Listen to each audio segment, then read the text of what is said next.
मेरे प्रिय आत्मन, प्रेम क्या है?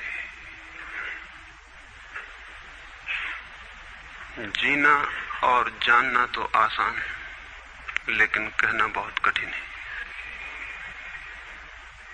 जैसे कोई मछली से पूछे कि सागर क्या है, तो मछली कह सकती है ये है सागर, ये रहा, चारों तरफ वही है। लेकिन कोई पूछे कि कहो क्या है, बताओ मत, तो बहुत कठिन हो जाएगा मछली को। आदमी के जीवन में भी जो श्रेष्ठ है, सुंदर है और सत्य है, उसे जिया जा सकता, जाना जा सकता, हुआ जा सकता, लेकिन कहना बहुत मुश्किल है। और दुर्घटना और दुर्भाग्य यह है कि जिसमें जिया जाना चाहिए, जिसमें हुआ जाना चाहिए, उसके संबंध में मनुष्य जाति 5-6 हजार वर्ष से केवल बातें कर रही है।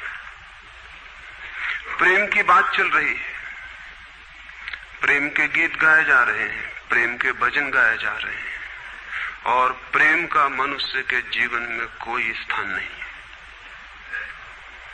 अगर आदमी के भीतर खोजने जाएं तो प्रेम से ज्यादा असत्य शब्द दूसरा नहीं मिलेगा। और जिन लोगों ने प्रेम को असत्य सिद्ध कर दिया है और जिन्होंने प्रेम की समस्त धाराओं को अवरुद्ध कर दिया है, और बड़ा दुर्भाग्य यह है कि लोग समझते हैं वे ही प्रेम के जन्मदाता भी हैं। धर्म प्रेम की बातें करता है, लेकिन आज तक जिस प्रकार का धर्म मनुष्य जाति के ऊपर दुर्भाग्य की भांति छाया हुआ है, उस धर्म ने ही मनुष्य के जीवन से प्रेम के सारे द्वार बंद कर दिए। और न इस संबंध में पूरब और पश्चिम में कोई फर्क है, न हिंदुस्तान में और न अमेरिका में कोई फर्क है। मनुष्य के जीवन में प्रेम की धारा प्रकट ही नहीं हो पाई, और नहीं हो पाई तो हम दोष देते हैं कि मनुष्य ही बुरा है, इसलिए नहीं प्रकट हो पाई। हम दोष देते हैं कि ये मन ही जहर है, इसलिए प्रकट नहीं हो पाई। मन जहर नहीं है,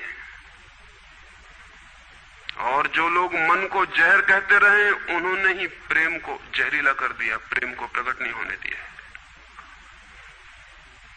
मन जहर हो कैसे सकता है? इस जगत में कुछ भी जहर नहीं है। परमात्मा के सारे उपक्रम में कुछ भी विष नहीं है, सब अमृत है। लेकिन आदमी ने सारे अमृत को जहर कर लिया है, और इस जहर करने में शिक्षक, साधु, संत और तथाकथित धार्मिक लोगों का सबसे ज्यादा हाथ है। इस बात को थोड़ा समझ लेना जरूरी है, क्योंकि अगर ये बात दिखाई न पड़े तो मनुष्य के जीवन में कभी भी प्रेम भविष्य में भी नहीं हो सकेगा। क्योंकि जिन कारणों से प्रेम नहीं पैदा हो सका है, उन्हीं कारणों को हम प्रेम प्रकट करने के आधार और कारण बना रहे हैं। हालतें ऐसी हैं कि गलत सिद्धांतों को अगर हजारों वर्ष तक दोहराया जाए तो फिर हम ये भूल ही जाते हैं कि सिद्धांत गलत हैं, और दिखाई पड़ने लगता है कि आदमी गलत है, क्योंकि उन सिद्धांतों को पूरा नहीं कर पा रहा है। मैंने सुना है एक सम्राट के महल के नीचे से एक पंखा बेचने वाला गुजरता था और जोर से चिल्ला रहा था कि अनूठे और अद्भुत पंखे मैंने निर्मित किए हैं। ऐसे पंखे कभी भी नहीं बनाए गए, ये पंखे कभी देखे भी नहीं गए हैं। सम्राट ने खिड़की से झांक के देखा कि कौन है जो अनूठे पंखे ले आया। सम्राट के पास सब तरह के पंखे थे, दुनिया के कोने कोने में जो मिल सकते थे। और नीचे देखा, गलियारे में खड़ा हुआ एक आदमी, साधारण 2-2 पैसे के पंखे होंगे, और चिल्ला रहा है कि अनूठे, अद्वितीय। उस आदमी को ऊपर बुलाया और पूछा कि इन पंखों में क्या खूबी है, दाम क्या है इन पंखों के? उस पंखे वाले ने कहा कि महाराज, दाम ज्यादा नहीं है, पंखे को देखते हुए दाम बहुत कम है, सिर्फ 100 रुपए का पंखा है। सम्राट ने कहा 100 रुपए? ये 2 पैसे का पंखा जो बाजार में जगह जगह मिलता है, 100 रुपए दाम, क्या है इसकी खूबी? उस आदमी ने कहा खूबी ये पंखा 100 वर्ष चलता है, 100 वर्ष के लिए गारंटी है, 100 वर्ष से कम में खराब नहीं होता है। सम्राट ने कहा इसको देख के तो ऐसा लगता है कि सप्ताह भी चल जाए, पूरा तो मुश्किल है। धोखा देने की कोशिश कर रहे हो, सरासर बेईमानी, और वो भी सम्राट के सामने। उस आदमी ने कहा आप मुझे भली भांति जानते हैं, इसी गलिहारे में रोज पंखे बेचता हूं, 100 रुपए दाम है इसके, और अगर 100 वर्ष न चले तो जिम्मेदार मैं हूं, रोज तो नीचे मौजूद होता हूं, और फिर आप सम्राट हैं, आपको धोखा देके जाऊंगा कहां। वो पंखा खरीद लिया गया। सम्राट को विश्वास तो न था, लेकिन आश्चर्य भी था कि यह आदमी सरासर झूठ बोल रहा है, किस बल पर बोल रहा है। पंखा 100 रुपए में खरीद लिया गया और उससे कहा कि 7वें दिन तुम उपस्थित हो जाना। 2-4 दिन में ही पंखे की डंडी बाहर निकल गई, 7वें दिन तो वो बिल्कुल मुर्दा हो गए। लेकिन सम्राट ने सोचा कि शायद पंखे वाला आएगा नहीं, लेकिन ठीक समय पर 7वें दिन वो पंखे वाला हाजिर हो गया। उसने कहा कहो महाराज। उन्होंने कहा कहना नहीं, ये पंखा पड़ा हुआ है टूटा हुआ, ये 7 दिन में ये गति हो गई, तुम कहते 100 वर्ष चलेगा। पागल हो या धोखेबाज क्या हो। उस आदमी ने कहा कि मालूम होता है आपको पंखा जलना नहीं आता है, पंखा तो 100 वर्ष चलता ही, पंखा तो गारंटीड है, आप पंखा जलते कैसे थे। सम्राट ने कहा और भी सुनो, अब मुझे ये भी सीखना पड़ेगा कि पंखा कैसे किया जाता है। उस आदमी ने कहा कृपा करके बताइए कि इस पंखे की गति 7 दिन में ऐसी कैसे बना दी आपने, किस भांति पंखा किया। सम्राट ने पंखा उठा के करके दिखाया कि इस भांति मैंने पंखा किया है। उस आदमी ने कहा समझ गया, भूल, इस तरह पंखा नहीं किया जाता। सम्राट ने कहा और क्या रास्ता है पंखा जलने का। उस आदमी ने कहा पंखा पकड़िए सामने और सिर को हिलाइए, पंखा 100 वर्ष चलेगा, आप समाप्त हो जाएंगे लेकिन पंखा बचेगा।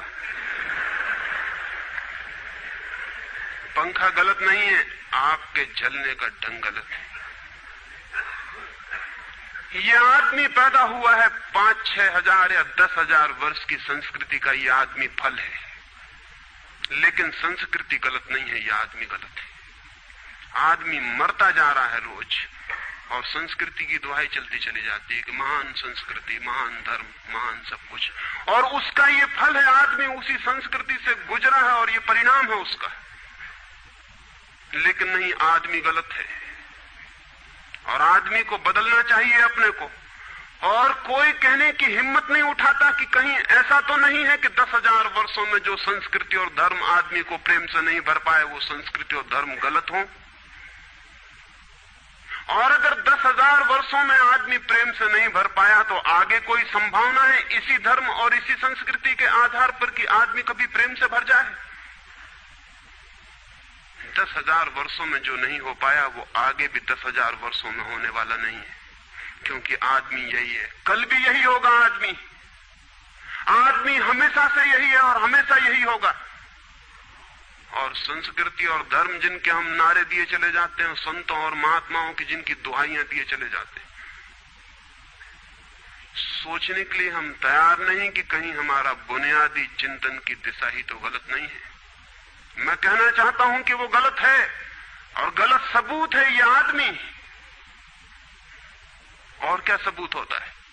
एक बीज को हम बोएं और फल जहरीले और कड़वे हों तो क्या सब सिद्ध होता है? सिद्ध होता है कि वो बीज जहरीला और कड़वा रहा होगा। हालांकि बीज में पता लगाना मुश्किल है कि उससे जो फल पैदा होंगे वो कड़वे पैदा होंगे। बीज में कुछ खोजबीन नहीं की जा सकती। बीज को तोड़ो फोड़ो, कोई पता नहीं चल सकता कि इससे जो फल पैदा होंगे वो कड़वे होंगे। बीज को बो 100 वर्ष लग जाएंगे, वृक्ष होगा, बड़ा होगा, आकाश में फैलेगा, तब फल आएंगे और तब पता चलेगा कि वे कड़वे।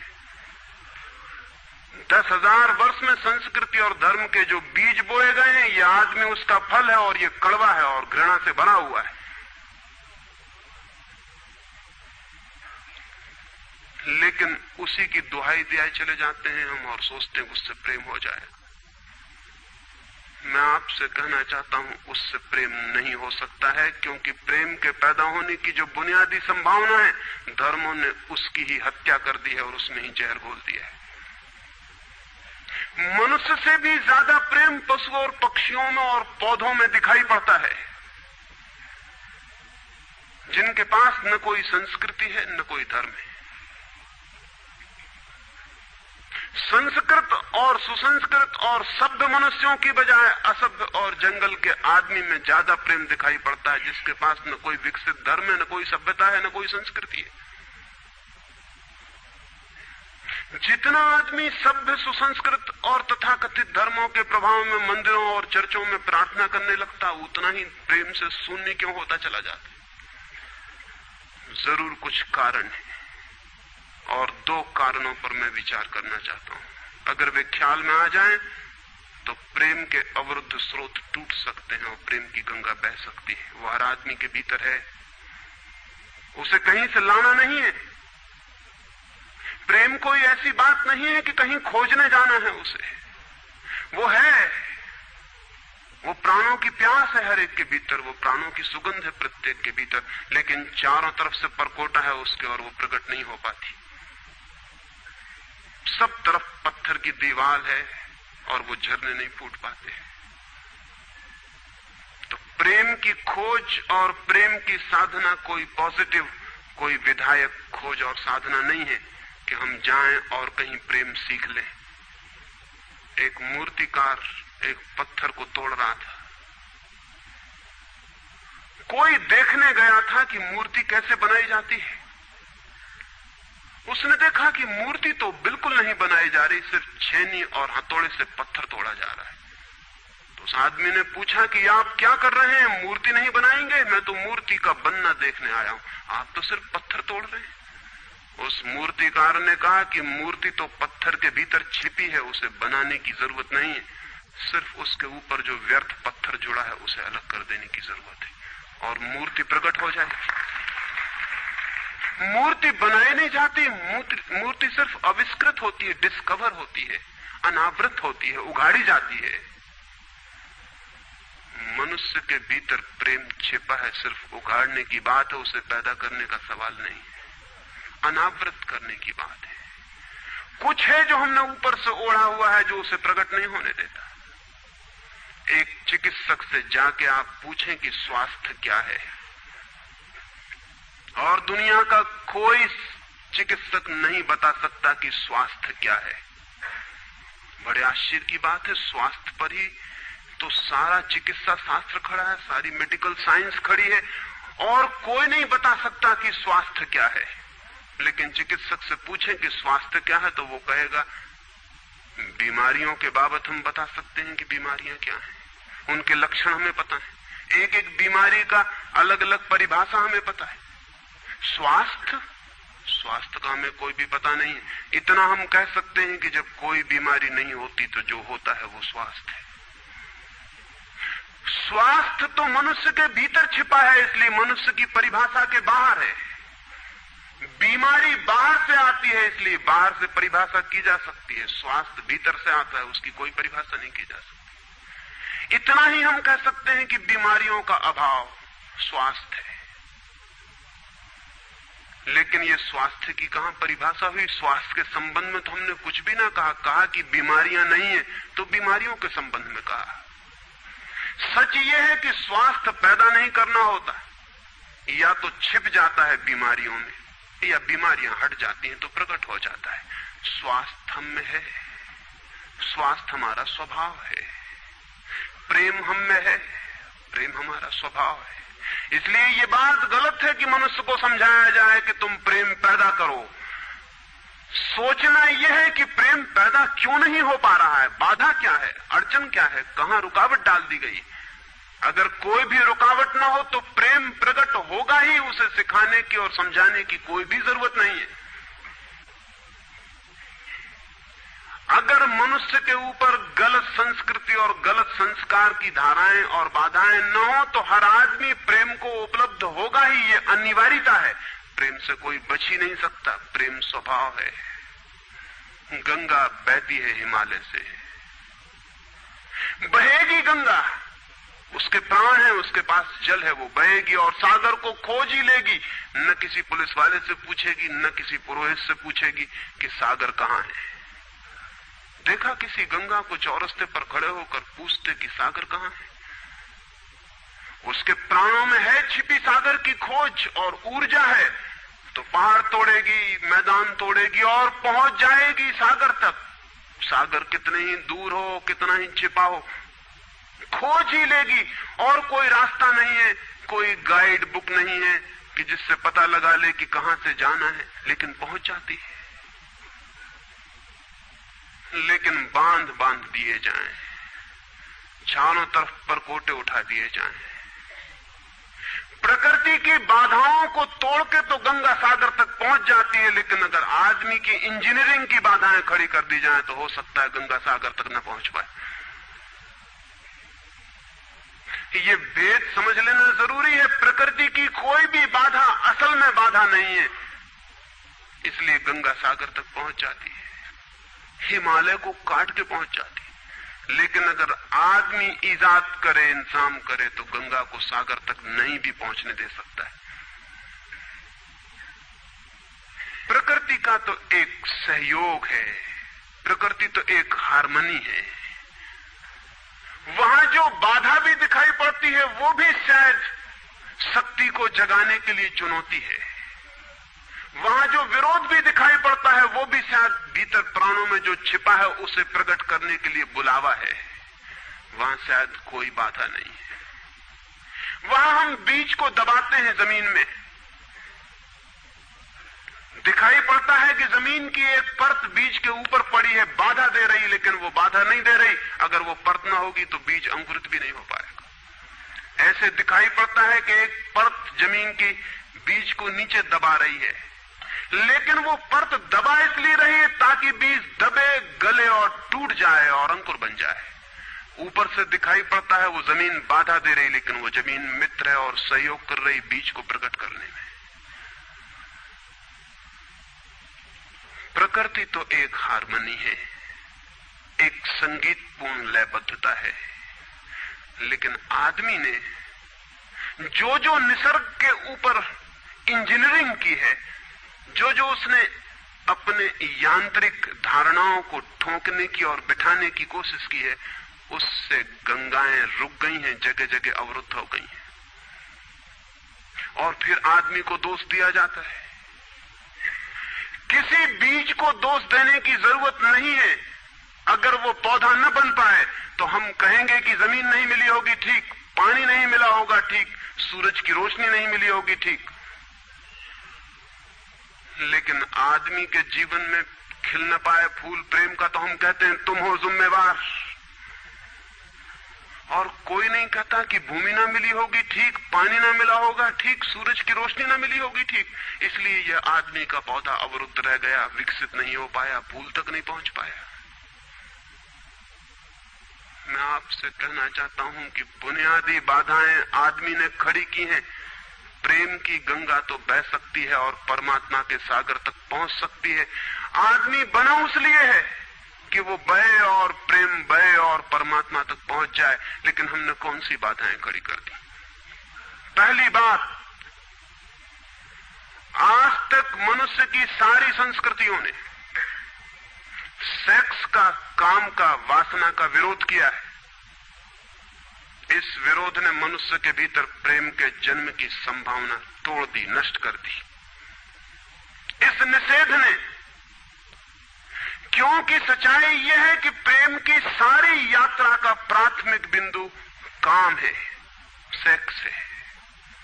प्रेम की यात्रा का जन्म गंगोत्री, जहां से गंगा पैदा होगी प्रेम की, वो सेक्स है, वो काम है।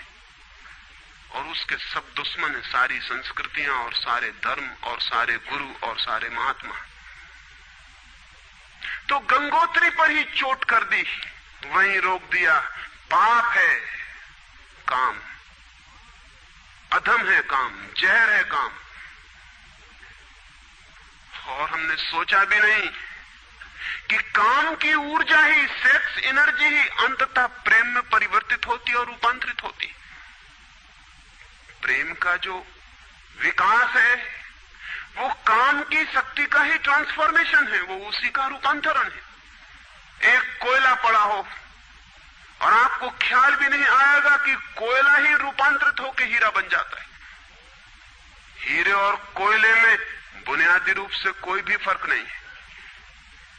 हीरे में भी वही तत्व हैं जो कोयले में है, और कोयला हजारों वर्ष की प्रक्रिया से गुजर के हीरा बन जाता है। लेकिन कोयले की कोई कीमत नहीं है।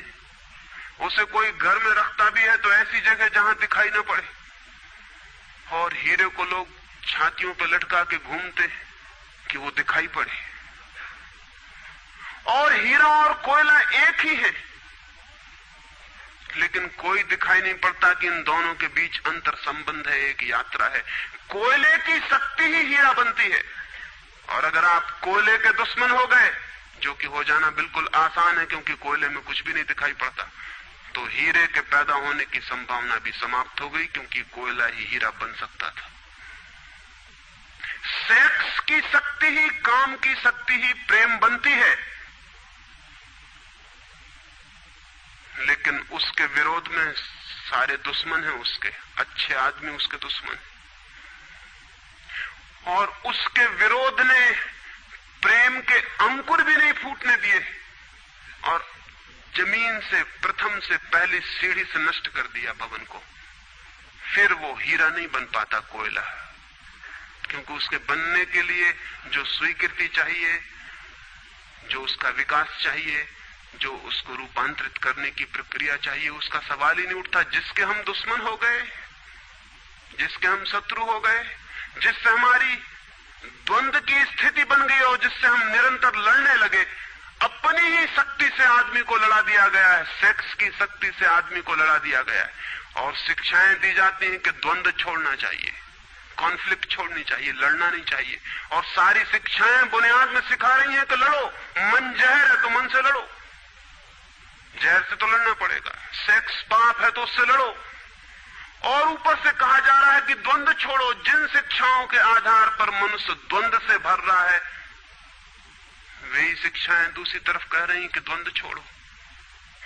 एक तरफ आदमी को पागल बनाओ और दूसरी तरफ पागल खाने खोलो कि उनका इलाज करना है।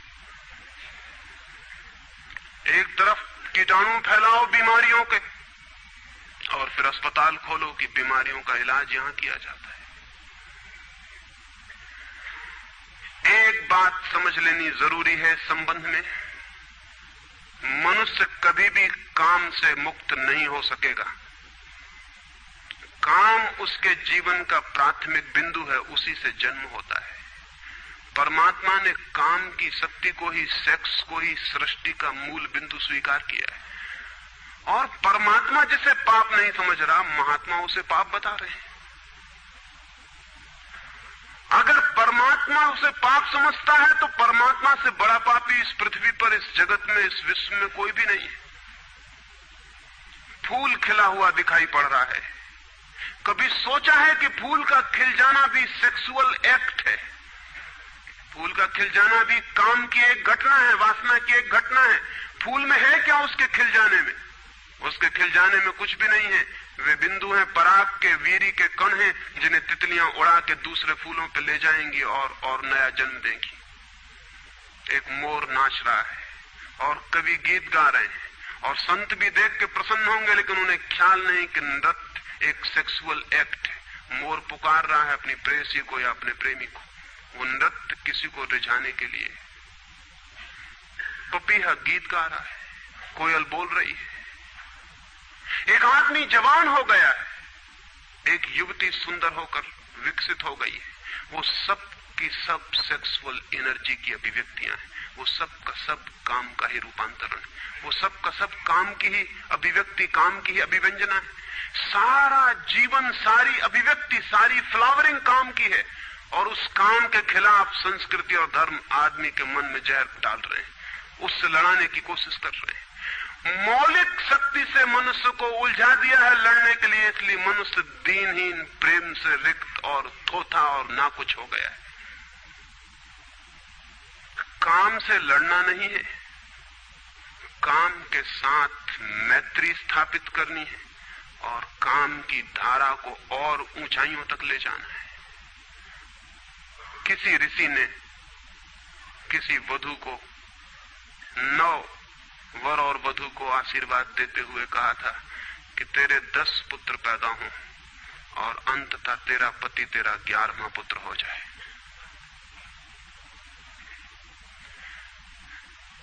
वासना रूपांतरित हो तो पत्नी मां बन सकती है, वासना रूपांतरित हो तो काम प्रेम बन सकता है, लेकिन काम ही प्रेम बनता है। काम की ऊर्जा ही प्रेम की ऊर्जा में विकसित होती है, फलित होती है। लेकिन हमने मनुष्य को भर दिया है काम के विरोध में। इसका परिणाम यह हुआ कि प्रेम तो पैदा नहीं हो सका, क्योंकि वो तो आगे का विकास था, काम की स्वीकृति से आता। प्रेम तो विकसित नहीं हुआ और काम के विरोध में खड़े होने के कारण मनुष्य का चित्त ज्यादा से ज्यादा कामुक और सेक्सुअल होता चला गया। हमारे सारे गीत, हमारी सारी कविताएं, हमारे चित्र, हमारी पेंटिंग्स, हमारे मंदिर, हमारी मूर्तियां सब घूम फिर के सेक्स के आसपास केंद्रित हो गई। हमारा मन ही सेक्स के आसपास केंद्रित हो गया। इस जगत में कोई भी पशु मनुष्य की भांति सेक्सुअल नहीं है। मनुष्य 24 घंटे सेक्सुअल हो गया। उठते बैठते सोते जागते सेक्स ही सब कुछ हो गया। उसके प्राण में एक घाव हो गया, विरोध के कारण, दुश्मनी के कारण, शत्रुता के कारण। जो जीवन का मूल था उससे मुक्त तो हुआ नहीं जा सकता था, लेकिन उससे लड़ने की चेष्टा में सारा जीवन रुग्ण जरूर हो सकता था, वो रुग्ण हो गया है। और ये जो मनुष्य जाति इतनी ज्यादा कामुक दिखाई पड़ रही है, इसके पीछे तथाकथित धर्मों और संस्कृति का बुनियादी हाथ है। इसके पीछे बुरे लोगों का नहीं, सज्जनों और संतों का हाथ है। और जब तक मनुष्य जाति सज्जनों और संतों के इस अनाचार से मुक्त नहीं होती, तब तक प्रेम के विकास की कोई संभावना नहीं। मुझे एक घटना याद आती है। एक फकीर अपने घर से निकला था, किसी मित्र के पास मिलने जा रहा है। निकला है कि घोड़े पर उसका चढ़ा हुआ एक बचपन का दोस्त घर आके सामने खड़ा हो गया। उसने कहा कि दोस्त तुम घर पे रुको, वर्षों से प्रतीक्षा करता था कि तुम आओगे तो बैठेंगे और बात करेंगे, और दुर्भाग्य कि मुझे किसी मित्र से मिलने जाना है, मैं वचन दे चुका हूं तो मैं वहां जाऊंगा, घंटे भर में जल्दी से जल्दी लौट आऊंगा, तब तक तुम विश्राम करो। उसके मित्र ने कहा कि मुझे तो चैन नहीं है, अच्छा होगा कि मैं तुम्हारे साथ ही चला चलूं। लेकिन उसने कहा कि मेरे कपड़े सब गंदे हो गए धूल से रास्ते की, अगर तुम्हारे पास कुछ अच्छा कपड़ा हो तो मुझे दे दो, तो मैं डाल लूं और साथ हो जाऊं। निश्चित था उस फकीर के पास किसी सम्राट ने उसे एक बहुमूल्य कोट, एक पगड़ी और धोती भेंट की थी। उसने संभाल के रखी थी, कभी जरूरत पड़ेगी तो पहनूंगा। वो जरूरत नहीं आई थी, निकाल के ले आया। खुशी में मित्र ने जब पहन ली तब उसे थोड़ी ईर्ष्या पैदा हुई। मित्र ने पहन के तो मित्र सम्राट मालूम होने लगा। बहुमूल्य कोट था, पगड़ी थी, धोती थी, शानदार जूते थे, और उसके सामने वो फकीर बिल्कुल ही नौकर चाकर दीनहीन दिखाई पड़ने लगा। उसने सोचा है तो बड़ा मुश्किल हुआ है, तो बड़ा गलत हुआ। जिनके घर में ले जाऊंगा ध्यान इस पर जाएगा, मुझ पर किसी का भी ध्यान जाएगा नहीं। अपने ही कपड़े, और आज अपने ही कपड़ों के कारण मैं दीनहीन हो जाऊंगा। लेकिन बार बार मन को समझाया कि मैं फकीर हूं, आत्मा परमात्मा की बात करने वाला, क्या रखा है कोट में पगड़ी में, छोड़ो, पहने रहने तो कितना फर्क पड़ता है। लेकिन जितना समझाने की कोशिश की कि कोट पगड़ी में क्या रखा है, कोट पगड़ी ही उसके मन में घूमने लगी। मित्र दूसरी बात करने लगा, लेकिन वो भीतर तो ऊपर तो कुछ और दूसरी बातें कर रहा है, लेकिन वहां उसका मन नहीं है, भीतर उसे बस कोट और पगड़ी। रास्ते पर जो भी आदमी देखता है उसको कोई भी नहीं देखता, मित्र की तरफ सबकी आंखें जाती हैं। वो बड़ा मुश्किल में पड़ गया कि तो आज अपनी भूल कर ली, अपने हाथ से भूल कर ली। जिनके घर जाना था वहां पहुंचा, जाके परिचय दिया कि मेरे मित्र हैं, जमाल, बचपन के दोस्त हैं, बहुत प्यारे आदमी हैं। और फिर अचानक अनजाने मुंह से निकल गया कि रह गए कपड़े सो कपड़े मेरे। क्योंकि मित्र भी जिनके घर गए थे वो भी उसके कपड़ों को देख रहे थे, और भीतर उसके चल रहा था कोट पगड़ी, मेरी कोट पगड़ी, और उन्हीं की वजह से मैं परेशान हो रहा हूं। निकल गया मुंह से कि रह गए कपड़े, कपड़े मेरे। मित्र भी हैरान हुआ, घर के लोग भी हैरान हुए कि ये क्या पागलपन की बात है। ख्याल उसको भी आया बोल जाने के बाद, तब पछताया कि तो भूल हो गई। पछताया तो और दबाया अपने मन को, बाहर निकल के क्षमा मांगने लगा कि क्षमा कर दो, बड़ी गलती हो गई। मित्र ने कहा मैं तो हैरान हुआ कि तुमसे निकल कैसे गया। उसने कहा कि कुछ नहीं, सिर्फ जबान की चूक हो गई। हालांकि जबान की चूक कभी भी नहीं होती है, भीतर कुछ चलता होता है तो कभी कभी बेमौके जबान से निकल जाता है, चूक कभी नहीं होती। माफ कर दो, भूल हो गई। कैसे ये ख्याल आ गया कुछ समझ में नहीं आता, हालांकि पूरी तरह समझ में आ रहा था कि ख्याल कैसे आया है। दूसरे मित्र के घर गए। अब वो तय करता रहा रास्ते में कि अब चाहे कुछ भी हो जाए, ये नहीं कहना है कि कपड़े मेरे हैं, पक्का कर लेना है अपने मन को। घर के द्वार पर उसने जाके बिल्कुल दृढ़ संकल्प कर लिया कि ये बात नहीं उठानी कि कपड़े मेरे। लेकिन उस पागल को पता नहीं कि जितना वो दृढ़ संकल्प कर रहा है इस बात का, वो दृढ़ संकल्प बता रहा है इस बात को कि उतने ही जोर से उसके भीतर ये भावना घर कर रही कि कपड़े मेरे। आखिर दृढ़ संकल्प किया क्यों जाता है? एक आदमी कहता है कि मैं ब्रह्मचर्य का दृढ़ व्रत लेता हूं, उसका मतलब है उसके भीतर कामुकता दृढ़ता से धक्के मार रही, नहीं तो और कारण क्या है? एक आदमी कहता है कि मैं कसम खाता हूं कि आज से कम खाना खाऊंगा, उसका मतलब यह है कि कसम खानी पड़ रही, ज्यादा खाने का मन है उसका। और तब अनिवार्य रूप में द्वंद्व पैदा होता है। जिससे हम लड़ना चाहते हैं वही हमारी कमजोरी है, और तब द्वंद्व पैदा हो जाना स्वाभाविक है। वो लड़ता हुआ दरवाजे के भीतर गया, संभल संभल के बोला कि मेरे मित्र हैं, लेकिन जब वो बोल रहा है तब उसको कोई नहीं देख रहा, उसके मित्र कोई उस घर के लोग देख रहे हैं। तब फिर उसे ख्याल आया कि मेरा कोट, मेरी पगड़ी। उसने कहा कि दृढ़ता से कसम खाई, इसकी बात नहीं उठानी। मेरा क्या है कपड़ा लत्ता, कपड़े लत्ते किसी के होते हैं, ये तो सब संसार है, ये तो सब माया है। लेकिन ये सब समझा रहा है, लेकिन असलियत तो बाहर से भीतर, भीतर से बाहर हो रही। समझाया कि मेरे मित्र हैं, बचपन के दोस्त हैं, बहुत प्यारे आदमी हैं, रह गए कपड़े, कपड़े उन्हीं के हैं, मेरे नहीं है।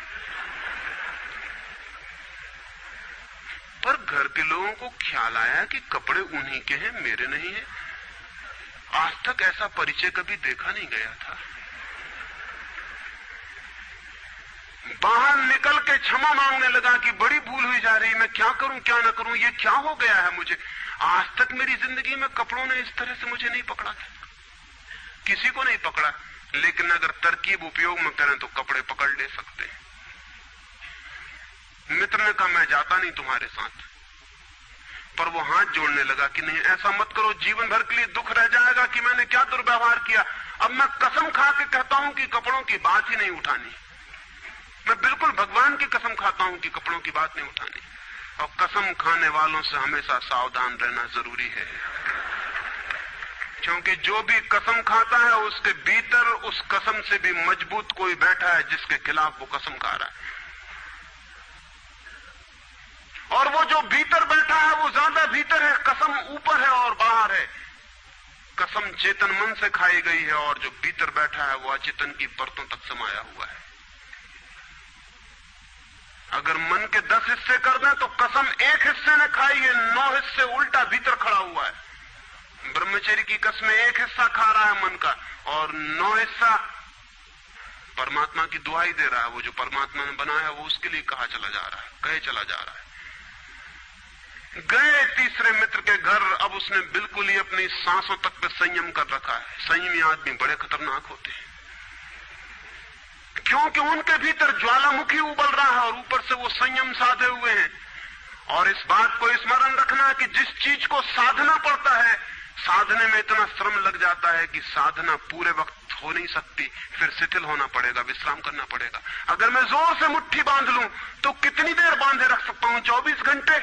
जितने जोर से बांधूंगा उतने ही जल्दी थक जाऊंगा और मुट्ठी खुल जाएगी। जिस चीज में भी श्रम करना पड़ता है, जितना ज्यादा श्रम करना पड़ता है उतने जल्दी थकान आ जाती, शक्ति खत्म हो जाती और उल्टा होना शुरू हो जाता। मुट्ठी बांधी जितने जोर से उतने ही जल्दी मुट्ठी खुल जाएगी।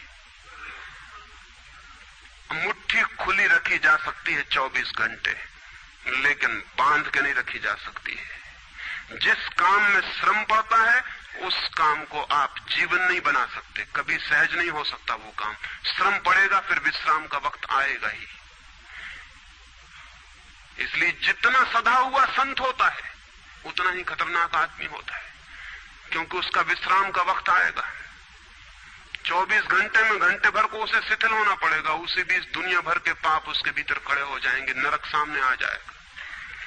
तो उसने बिल्कुल ही अपने को सांस रोक लिया और कहा कि अब कसम खाता हूं कि इन कपड़ों की बात ही नहीं उठानी।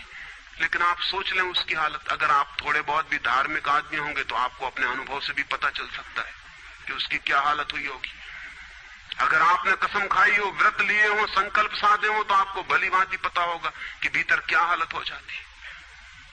भीतर गया, उसके माथे से पसीना चू रहा है, इतना श्रम पड़ रहा है। मित्र डरा हुआ है उसके पसीने को देखकर कि वो उसकी सब नसें खिंची हुई हैं।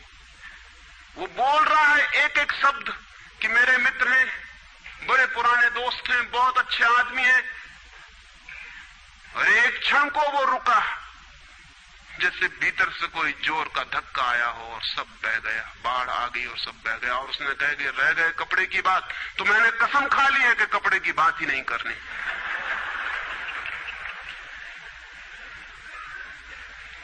ये जो इस आदमी के साथ हुआ वो पूरी मनुष्य जाति के साथ सेक्स के संबंध में हो गया है। सेक्स को ऑब्सेशन बना दिया, सेक्स को रोग बना दिया, घाव बना दिया और सब विषाक्त कर दिया, सब विषाक्त कर दिया। छोटे छोटे बच्चों को समझाया जा रहा कि सेक्स पाप है, लड़कियों को समझाया जा रहा, लड़कों को समझाया जा रहा कि सेक्स पाप है। फिर ये लड़की जवान होगी, ये लड़का जवान होगा, इनकी शादियां होंगी और सेक्स की दुनिया शुरू होगी और इन दोनों के भीतर ये भाव है कि ये पाप है। और फिर कहा जाएगा स्त्री को कि पति को परमात्मा मान। जो पाप में ले जा रहा उसको परमात्मा कैसे माना जा सकता? ये कैसे संभव है कि जो पाप में घसीट रहा है वो परमात्मा हो? और उस लड़के को कहा जाएगा, उस युवक को कहा जाएगा कि तेरी पत्नी है, तेरी साथनी है, तेरी संगी है। लेकिन जो नरक में ले जा रही, शास्त्रों में लिखा कि स्त्री नरक का द्वार है। ये नरक का द्वार, संगी और साथनी, ये मेरा आधा अंग, ये नरक की तरफ जाता हुआ आधा अंग मेरा, ये इसके साथ कौन सा सामंजस्य बन सकता है? सारे दुनिया का दाम्पत्य जीवन नष्ट किया है इस शिक्षा ने। और जब दंपति का जीवन नष्ट हो जाए तो प्रेम की कोई संभावना नहीं रही, क्योंकि जब पति और पत्नी प्रेम न कर सके एक दूसरे को, जो कि अत्यंत सहज और नैसर्गिक प्रेम है, तो फिर कौन और किसको प्रेम कर सकेगा? इस प्रेम को बढ़ाया जा सकता है कि पत्नी और पति का प्रेम इतना विकसित हो, इतना उदात्त हो, इतना ऊंचा बने कि धीरे धीरे बांध तोड़ दे और दूसरों तक फैल जाए। ये हो सकता है, लेकिन इसको समाप्त ही कर दिया जाए, तोड़ ही दिया जाए, विषाक्त कर दिया जाए तो फैलेगा क्या, बढ़ेगा क्या? रामानुज एक गांव में ठहरे थे और एक आदमी ने आके कहा कि मुझे परमात्मा को पाना है। तो उन्होंने कहा कि तूने कभी किसी को प्रेम किया है?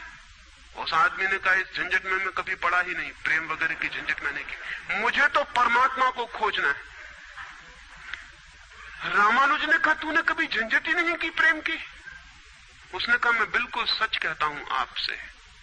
और बेचारा ठीक ही कह रहा था, क्योंकि धर्म की दुनिया में प्रेम एक डिस्क्वालिफिकेशन, एक अयोग्यता है। तो उसने सोचा कि अगर मैं कहूं किसी को प्रेम किया तो वो कहेंगे अभी प्रेम प्रेम छोड़, ये राग वाग छोड़, अभी अगर पहले इन सबको छोड़ के आ तब इधर आना। तो उस बेचारे ने किया भी हो तो वो कहता गया कि मैंने नहीं किया, नहीं किया। ऐसा कौन आदमी होगा जिसने थोड़ा बहुत प्रेम नहीं किया हो? रामानुज ने तीसरी बार पूछा कि तू कुछ तो बता, थोड़ा बहुत भी, कभी भी किसी को? उसने कहा माफ करिए, आप क्यों बात बात वही बात पूछे चले जा रहे हैं? मैंने प्रेम की तरफ आंख उठा के नहीं देखा, मुझे तो परमात्मा को खोजना है।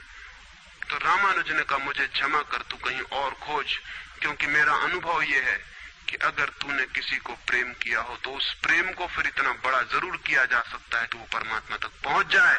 लेकिन अगर तूने प्रेम ही नहीं किया तो तेरे पास कुछ है ही नहीं जिसको बड़ा किया जा सके। बीज ही नहीं है तेरे पास जो वृक्ष बन सके। तो तू जा कहीं और पूछ। और जब पति और पत्नी में प्रेम न हो, जिस पत्नी ने अपने पति को प्रेम न किया हो और जिस पति ने अपनी पत्नी को प्रेम न किया हो, वे बेटों को, बच्चों को प्रेम कर सकते हैं तो आप गलती में हैं। पत्नी उसी मात्रा में बेटे को प्रेम करेगी जिस मात्रा में उसने अपने पति को प्रेम किया है, क्योंकि ये बेटा पति का ही फल है, उसका ही प्रतिफलन है, उसका ही रिफ्लेक्शन है। ये इस बेटे के प्रति जो प्रेम होने वाला है वो उतना ही होगा जितना उसने पति को चाहा और प्रेम किया हो। ये पति की ही मूर्ति है जो फिर नई होकर वापस लौट आई है। अगर पति के प्रति प्रेम नहीं है तो बेटे के प्रति प्रेम सच्चा कभी भी नहीं हो सकता। और अगर बेटे को प्रेम नहीं किया गया, पालना पोसना और बड़ा कर देना प्रेम नहीं है, तो बेटा मां को कैसे प्रेम कर सकता है, बाप को कैसे प्रेम कर सकता है? वो जो यूनिट है जीवन का परिवार, वो विषाक्त हो गया है सेक्स को दूषित कहने से, कंडेम करने से, निंदित करने से, और परिवार ही फैलकर पूरा जगत है, पूरा विश्व है। और फिर हम कहते हैं कि प्रेम बिल्कुल दिखाई नहीं पड़ता। प्रेम कैसे दिखाई पड़ेगा? हालांकि हर आदमी कहता है कि मैं प्रेम करता हूं, मां कहती है, पत्नी कहती है, बाप कहता है, भाई कहता है, बहन कहती है, मित्र कहते हैं कि हम प्रेम करते हैं। सारी दुनिया में हर आदमी कहता है कि हम प्रेम करते हैं, और दुनिया में इकट्ठा देखो तो प्रेम कहीं दिखाई ही नहीं पड़ता। इतने लोग अगर प्रेम करते हैं तो दुनिया में तो प्रेम की वर्षा हो जानी चाहिए थी, प्रेम के फूल ही फूल खिल जाने चाहिए थे, प्रेम के दिए ही दिए जल जाते, घर घर प्रेम का दिया होता तो दुनिया में इकट्ठी इतनी रोशनी होती प्रेम की। लेकिन वहां तो घृणा की रोशनी दिखाई पड़ती है, क्रोध की रोशनी दिखाई पड़ती है, युद्धों की रोशनी दिखाई पड़ती, प्रेम का तो कोई पता नहीं चलता। झूठी है ये बात, और ये झूठ जब तक हम मानते चले जाएंगे तब तक सत्य की दिशा में खोज भी नहीं हो सकती।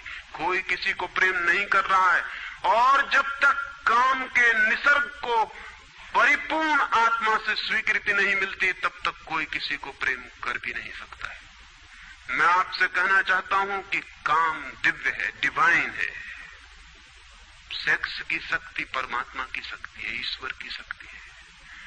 इसीलिए तो उससे ऊर्जा पैदा होती है और नया जीवन विकसित होता है। वही तो सबसे रहस्यपूर्ण शक्ति है, वही तो सबसे ज्यादा मिस्टीरियस फोर्स है। उससे दुश्मनी छोड़ दें। अगर आप चाहते हैं कि कभी आपके जीवन में प्रेम की वर्षा हो जाए, उससे दुश्मनी छोड़ दें, उसे आनंद से स्वीकार करें, उसकी पवित्रता को स्वीकार करें, उसकी धन्यता को स्वीकार करें, और खोजें उसमें और गहरे, तो आप हैरान हो जाएंगे। जितनी पवित्रता से काम की स्वीकृति होगी उतना ही काम पवित्र होता चला जाता है, और जितनी अपवित्रता और पाप की दृष्टि से काम से विरोध होगा, काम उतना ही पापपूर्ण और कुरूप होता चला जाता है। जब कोई अपनी पत्नी के पास ऐसे जाए जैसे कोई मंदिर के पास जाता है, जब कोई पत्नी अपने पति के पास ऐसे जाए जैसे सच में कोई परमात्मा के पास जाता है, क्योंकि जब दो प्रेमी काम से निकट आते हैं, जब वे संभोग से गुजरते हैं, तब सच में ही वे परमात्मा के मंदिर के निकट से गुजर रहे हैं। वहीं परमात्मा काम कर रहा है उनकी उस निकटता में, वहीं परमात्मा की सृजन शक्ति काम कर रही है। और मेरी अपनी दृष्टि यह है कि मनुष्य को समाधि का, ध्यान का जो पहला अनुभव मिला हो कभी भी मनुष्य के इतिहास में, तो वो संभोग के क्षण में मिला है और कभी नहीं। संभोग के क्षण में ही पहली बार ये स्मरण आया है आदमी को कि इतने आनंद की वर्षा हो सकती है।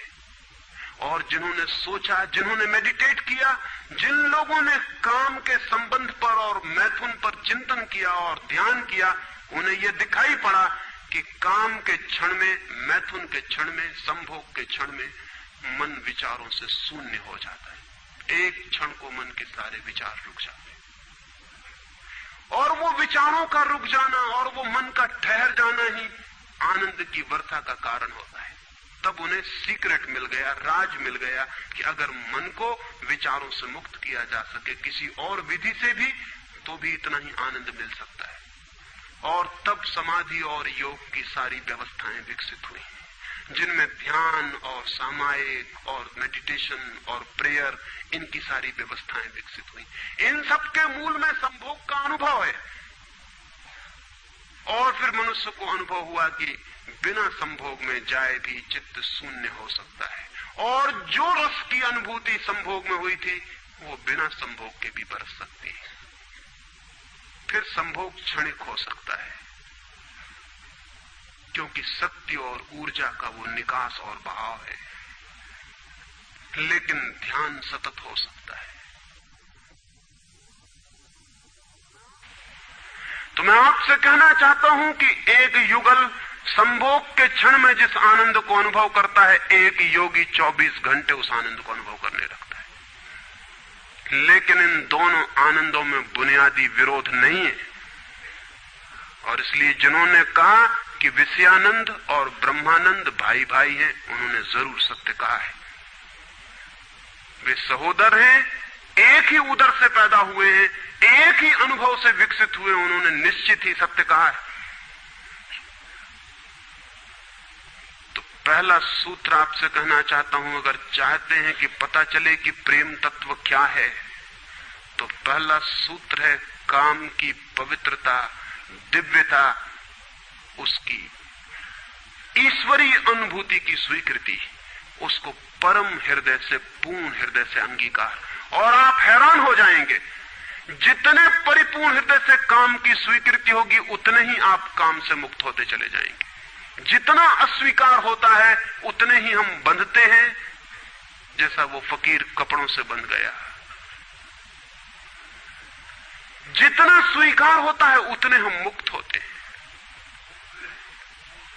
अगर परिपूर्ण स्वीकार है, टोटल एक्सेप्टेबिलिटी है जीवन का जो निसर्ग है उसकी, तो आप पाएंगे कि वो परिपूर्ण स्वीकृति को मैं आस्तिकता कहता हूं। वही आस्तिकता व्यक्ति को मुक्त करती है। नास्तिक में उनको कहता हूं जो जीवन के निसर्ग का अस्वीकार करते हैं, निषेध करते हैं। ये बुरा है, ये पाप है, ये विष है, ये छोड़ो, ये छोड़ो, ये छोड़ो। जो छोड़ने की बातें कर रहे हैं वे ही नास्तिक हैं। जीवन जैसा है उसे स्वीकार करो और जियो उसकी परिपूर्णता में। वही परिपूर्णता रोज रोज सीढ़ियां सीढ़ियां ऊपर उठाती जाती, वही स्वीकृति मनुष्य को ऊपर ले जाती। और एक दिन उसके दर्शन होते हैं जिसका काम में पता भी नहीं चलता था। काम अगर कोयला था तो एक दिन हीरा भी प्रकट होता है प्रेम का। तो पहला सूत्र यह है। दूसरा सूत्र आपसे कहना चाहता हूं, और वो दूसरा सूत्र भी संस्कृति ने और आज तक की सभ्यता ने और धर्मों ने हमारे भीतर मजबूत किया है। दूसरा सूत्र भी स्मरणीय है, क्योंकि पहला सूत्र तो काम की ऊर्जा को प्रेम बना देगा, और दूसरा सूत्र द्वार की तरह रोके हुए है उस ऊर्जा को बहने से, वो बह नहीं पाएगी। वो दूसरा सूत्र है मनुष्य का ये भाव कि मैं हूं, ईगो, उसका अहंकार कि मैं हूं। बुरे लोग तो कहते ही हैं कि मैं हूं, अच्छे लोग और जोर से कहते हैं कि मैं हूं, और मुझे स्वर्ग जाना है और मोक्ष जाना है और मुझे ये करना है और मुझे वो करना है। लेकिन वो मैं खड़ा हुआ है वहां भीतर। और जिस आदमी का मैं जितना मजबूत है, उतना ही उस आदमी की सामर्थ्य दूसरे से संयुक्त हो जाने की कम हो जाती। क्योंकि मैं एक दीवार है, एक घोषणा है कि मैं हूं। मैं की घोषणा कह देती है तुम हो, मैं हूं, दोनों के बीच फासला है।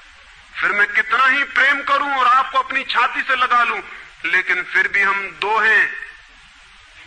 छातियां कितनी ही निकट आ जाएं, फिर भी बीच में फासला है। मैं हूं, तुम हो। इसलिए निकटतम अनुभव भी निकट नहीं ला पाते।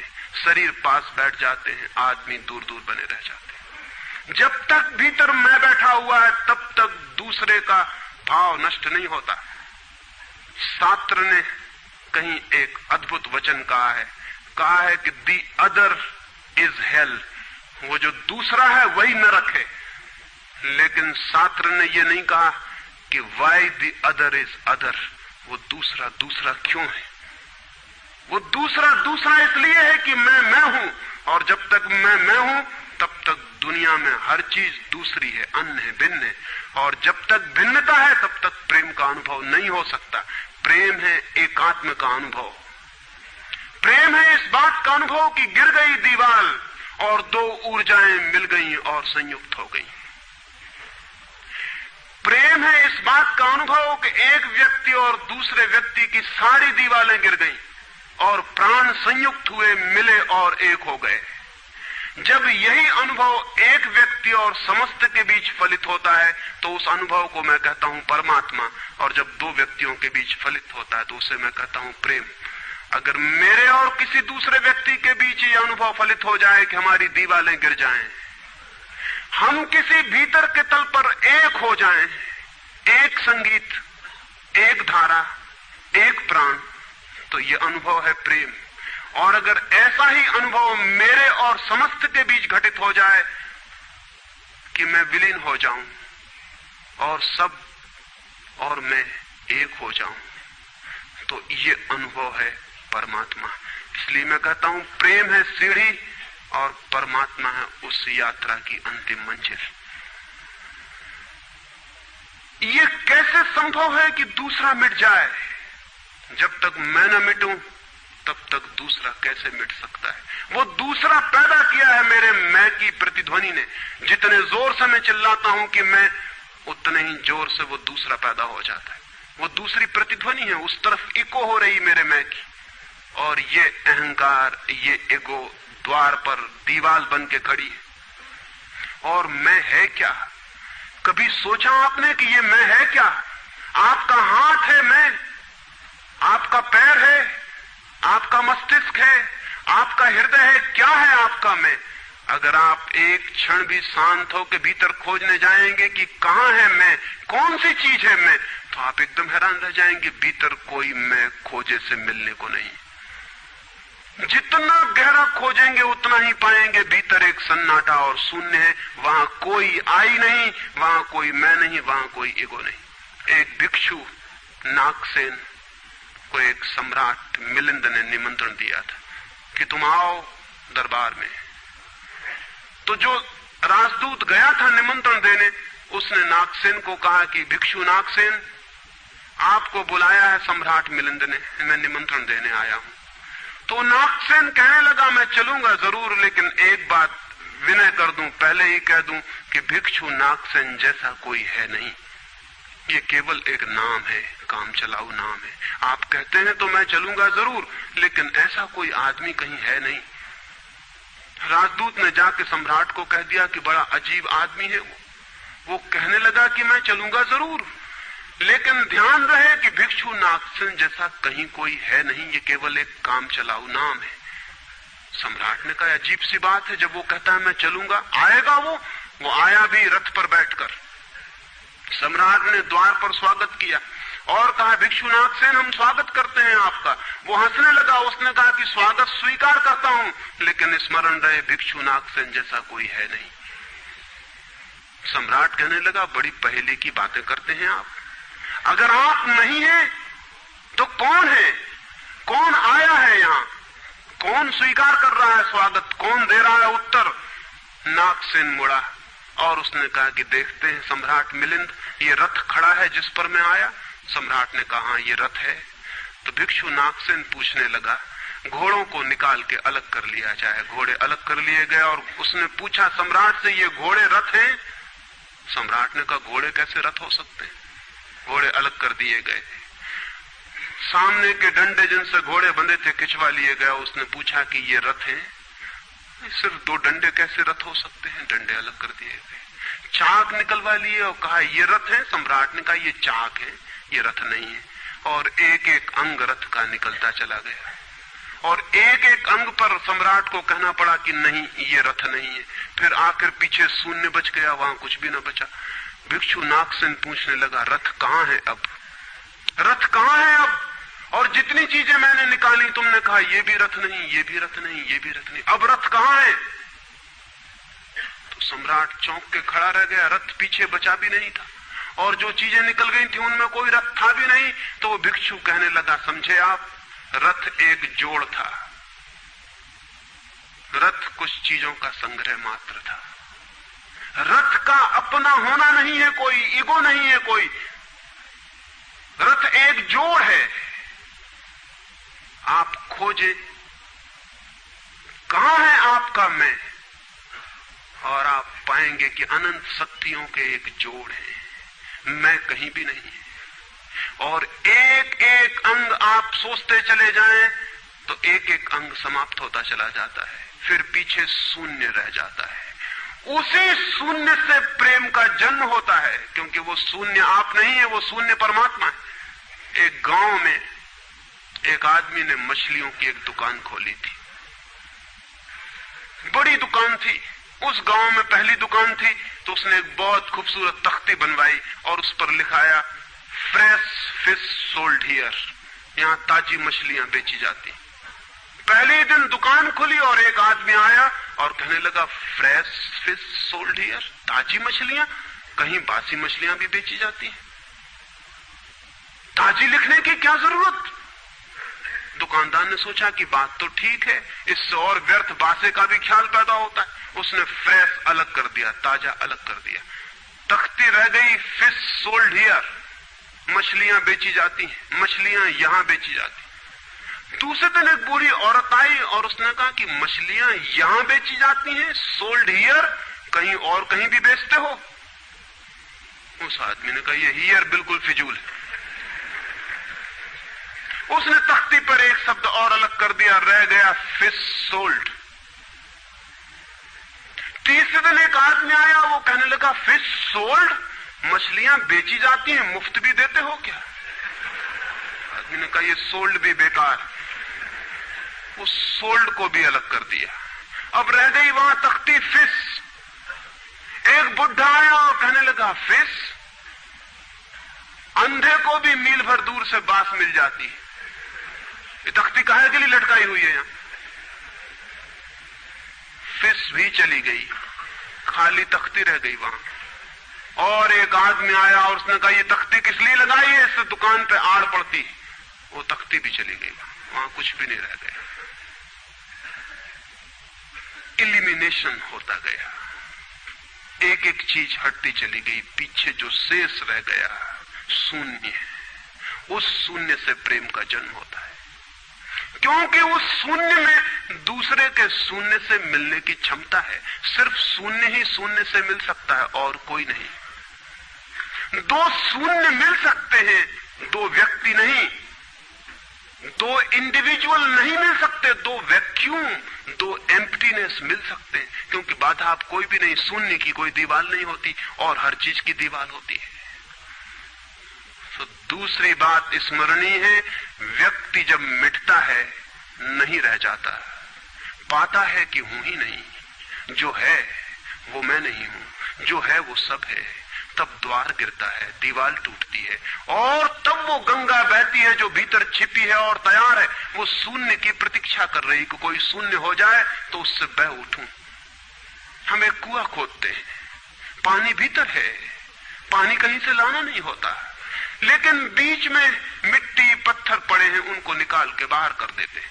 करते क्या है हम?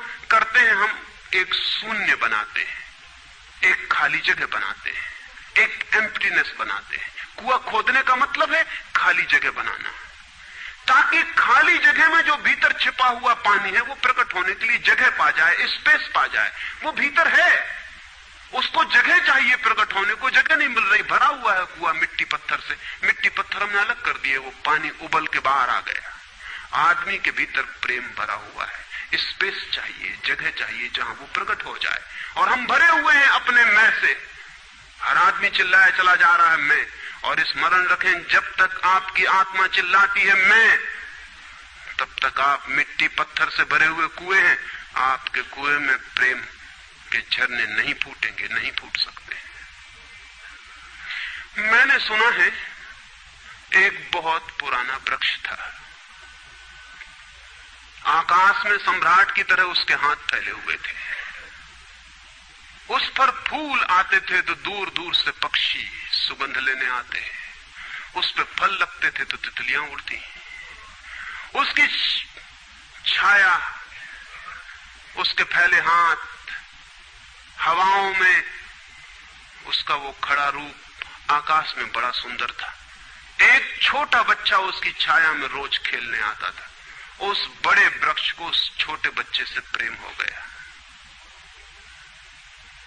बड़ों को छोटों से प्रेम हो सकता है अगर बड़ों को पता ना हो कि हम बड़े हैं। वृक्ष को कोई पता नहीं था कि मैं बड़ा हूं। ये पता सिर्फ आदमी को होता है, इसलिए उसका प्रेम हो गया। अहंकार हमेशा अपने से बड़ों को प्रेम करने की कोशिश करता है। अहंकार हमेशा अपने से बड़ों से संबंध जोड़ता है। प्रेम के लिए कोई बड़ा छोटा नहीं, जो आ जाए उसी से संबंध जुड़ जाता है। वो एक छोटा सा बच्चा खेलता आता था उस वृक्ष के पास, उस वृक्ष का उससे प्रेम हो गया, लेकिन वृक्ष की शाखाएं ऊपर थीं, बच्चा छोटा था, तो वृक्ष अपनी शाखाएं उसके लिए नीचे झुका था ताकि वो फल तोड़ सके, फूल तोड़ सके।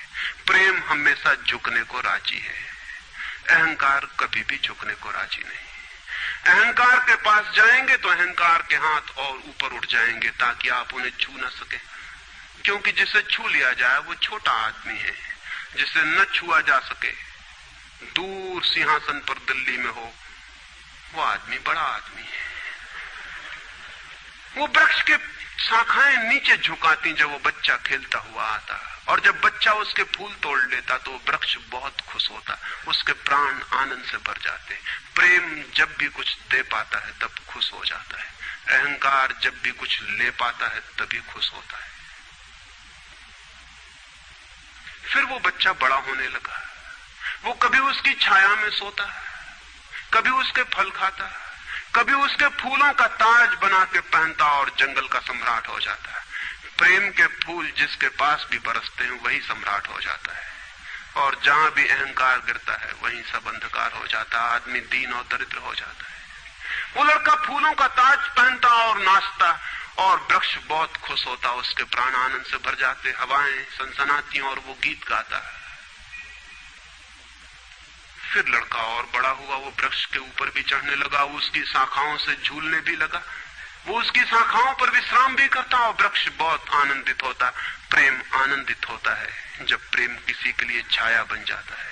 अहंकार आनंदित होता है जब किसी की छाया छीन लेता है। लेकिन लड़का बड़ा होता चला गया, दिन बढ़ते चले गए। जब लड़का बड़ा हो गया तो उसे और दूसरे काम भी दुनिया में आ गए, महत्वाकांक्षाएं आ गई, उसे परीक्षाएं पास करनी थी, उसे मित्रों को जीतना था। वो फिर कभी कभी आता, कभी नहीं भी आता, लेकिन वृक्ष उसकी प्रतीक्षा करता कि वो आए, वो आए। उसके सारे प्राण पुकारते कि आओ आओ। प्रेम निरंतर प्रतीक्षा करता है कि आओ आओ। प्रेम एक प्रतीक्षा है, एक अवेटिंग है, लेकिन वो कभी आता कभी नहीं आता, तो वृक्ष उदास हो जाता है। प्रेम की एक ही उदासी है, जब वो बांट नहीं पाता तो उदास हो जाता है, जब वो दे नहीं पाता तो उदास हो जाता है।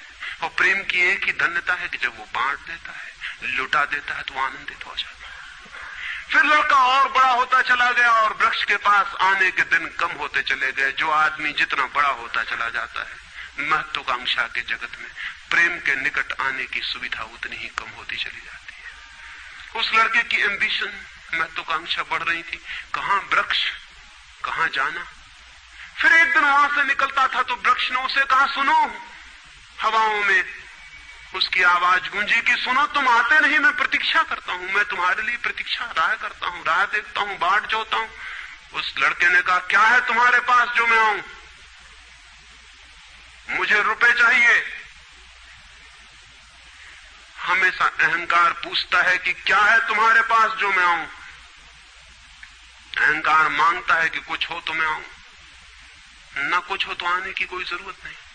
अहंकार एक प्रयोजन है, एक पर्पस है। प्रयोजन पूरा होता हो तो मैं आऊं, अगर कोई प्रयोजन ना हो तो आने की जरूरत क्या है। और प्रेम निष्प्रयोजन है, प्रेम का कोई प्रयोजन नहीं। प्रेम अपने में ही अपना प्रयोजन है, वो बिल्कुल पर्पसलेस है। वृक्ष तो चौंक गया, उसने कहा कि तुम तभी आओगे जब मैं कुछ तुम्हें दे सकूं। मैं तुम्हें सब दे सकता हूं, क्योंकि प्रेम कुछ भी रोकना नहीं चाहता। जो रोक ले वो प्रेम नहीं है। अहंकार रोकता है, प्रेम तो बेशर्त दे देता। लेकिन रुपए मेरे पास नहीं है। ये रुपए तो सिर्फ आदमी की इजाद है, वृक्षों ने ये बीमारी नहीं पाली है। उस वृक्ष ने कहा, इसलिए तो हम इतने आनंदित होते हैं, इतने फूल खिलते हैं, इतने फल लगते हैं, इतनी बड़ी छाया होती है, हम इतना नाचते हैं आकाश में, हम इतने गीत गाते हैं, पक्षी हम पर आते हैं और संगीत का कलरव करते हैं, क्योंकि हमारे पास रुपए नहीं है। जिस दिन हमारे पास भी रुपए हो जाएंगे, हम भी आदमी जैसे दीनहीन मंदिरों में बैठ के सुनेंगे कि शांति कैसे पाई जाए, प्रेम कैसे पाया जाए। नहीं नहीं, हमारे पास रुपए नहीं है। तो उसने कहा फिर मैं क्या हूं तुम्हारे पास? जहां रुपए हैं मुझे वहां जाना पड़ेगा, मुझे रुपयों की जरूरत है। अहंकार रुपया मांगता है क्योंकि रुपया शक्ति है, अहंकार शक्ति मांगता है। उस वृक्ष ने बहुत सोचा, फिर उसे ख्याल आया तो तुम एक काम करो, मेरे सारे फलों को तोड़ के ले जाओ और बेच दो तो शायद रुपए मिल जाएं। और उस लड़के को भी ख्याल आया, वो चढ़ा और उसने सारे फल तोड़ डाले, कच्चे भी गिरा डाले, शाखाएं भी टूटी, पत्ते भी टूटे, लेकिन वृक्ष बहुत खुश हुआ, बहुत आनंदित हुआ। टूट के भी प्रेम आनंदित होता है, अहंकार पाके भी आनंदित नहीं होता, पाके भी दुखी होता है। और वो लड़के ने तो धन्यवाद भी नहीं दिया पीछे लौटकर, लेकिन उस वृक्ष को पता भी नहीं चला, उसे तो धन्यवाद मिल गया इसी में कि उसने उसके प्रेम को स्वीकार किया और उसके फलों को ले गया और बाजार में बेचा। लेकिन फिर वो बहुत दिनों तक नहीं आया। उसके पास रुपए थे और रुपयों से रुपए पैदा करने की वो कोशिश में लग गया था, वो भूल गया।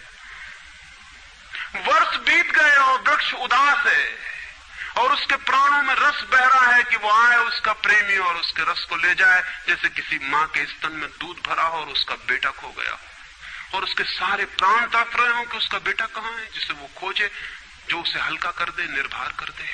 ऐसे वो वृक्ष के प्राण पीड़ित होने लगे कि वो आए आए आए, उसकी सारी आवाज यही गूंजने लगी कि आओ। बहुत दिनों बाद वो आया, वो लड़का तो प्रौढ़ हो गया था। वृक्ष ने उससे कहा कि आओ मेरे पास, मेरे आलिंगन में आओ। उसने कहा छोड़ो ये बकवास, ये बचपन की बातें हैं। अहंकार प्रेम को पागलपन समझता है, बचपन की बातें समझता है। उस वृक्ष ने कहा आओ मेरी डालियों से झूलो, नाचो। उसने कहा छोड़ो ये फिजूल की बातें, मुझे एक मकान बनाना है। मकान दे सकते हो तुम? वृक्ष ने कहा मकान? हम तो बिना मकान के ही रहते हैं, मकान में तो सिर्फ आदमी रहता है। दुनिया में और कोई मकान में नहीं रहता, सिर्फ आदमी रहता है। सो देखते हो आदमी की हालत, मकान में रहने वाले आदमी की हालत। उसके मकान जितने बड़े होते जाते हैं, आदमी उतना छोटा होता चला जाता है। हम तो बिना मकान के रहते हैं। लेकिन एक बात हो सकती है कि तुम मेरी शाखाओं को काट के ले जाओ तो शायद तुम मकान बना लो। और वो प्रौढ़ कुल्हाड़ी लेकर आ गया और उसने उस वृक्ष की शाखाएं काट डाली।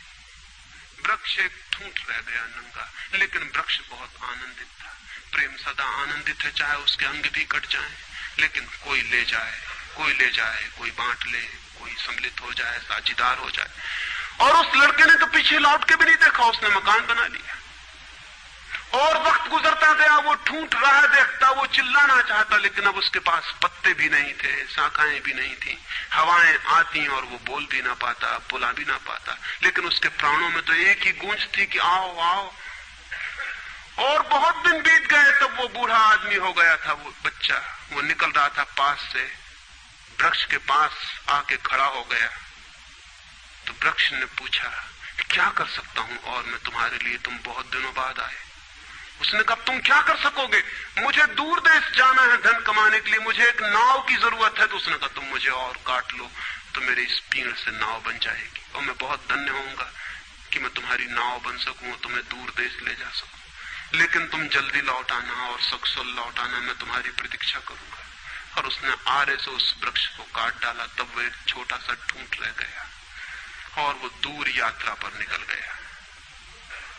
और वो ठूंठ भी प्रतीक्षा करता रहा कि वो आए आए, लेकिन अब उसके पास कुछ भी नहीं देने को। शायद वो नहीं आएगा, क्योंकि अहंकार वहीं आता है जहां कुछ पाने को है। अहंकार वहां नहीं जाता जहां कुछ पाने को नहीं। मैं उस ठूंठ के पास एक रात मेहमान हुआ था, तो वो ठूंठ मुझसे बोला कि वो मेरा मित्र अब तक नहीं आया और मुझे बड़ी पीड़ा होती, कहीं नाव डूब ना गई हो, कहीं वो भटक ना गया हो, कहीं किसी दूसरे किनारे पर विदेश में कहीं भूल ना गया हो, कहीं वो डूब ना गया हो, कहीं वो समाप्त ना हो गया हो। एक खबर मुझे भर कोई ला दे, अब मैं मरने के करीब हूं। एक खबर भर आ जाए कि वो सकुशल है, फिर कोई बात नहीं, फिर सब ठीक है। अब तो मेरे पास देने को कुछ भी नहीं है, इसलिए बुलाऊं भी तो शायद वो नहीं आएगा, क्योंकि वो लेने की ही भाषा समझता है। अहंकार लेने की भाषा समझता है, प्रेम देने की भाषा है। इससे ज्यादा और कुछ मैं नहीं कहूंगा। जीवन एक ऐसा वृक्ष बन जाए और उस वृक्ष की शाखाएं अनंत तक फैल जाएं, सब उसकी छाया में हो और सब तक उसकी बाह फैल जाए, तो पता चल सकता है कि प्रेम क्या है। प्रेम का कोई शास्त्र नहीं है, न कोई परिभाषा है, न प्रेम का कोई सिद्धांत है। तो मैं बहुत हैरानी में था कि क्या कहूंगा आपसे कि प्रेम क्या है, तो बताना मुश्किल है। आके बैठ सकता हूं, अगर मेरी आंखों में दिखाई पड़ जाए तो दिखाई पड़ सकता है, अगर मेरे हाथों में दिखाई पड़ जाए तो दिखाई पड़ सकता है। मैं कह सकता हूं यह है प्रेम, लेकिन प्रेम क्या है? अगर मेरी आंख में न दिखाई पड़े, मेरे हाथ में न दिखाई पड़े, तो शब्दों से बिल्कुल भी दिखाई नहीं पड़ सकता है कि प्रेम क्या है। मेरी बातों को इतने प्रेम और शांति से सुना, उससे बहुत बहुत अनुग्रहित हूं और अंत में सबके भीतर बैठे परमात्मा को प्रणाम करता हूं। मेरे प्रणाम स्वीकार।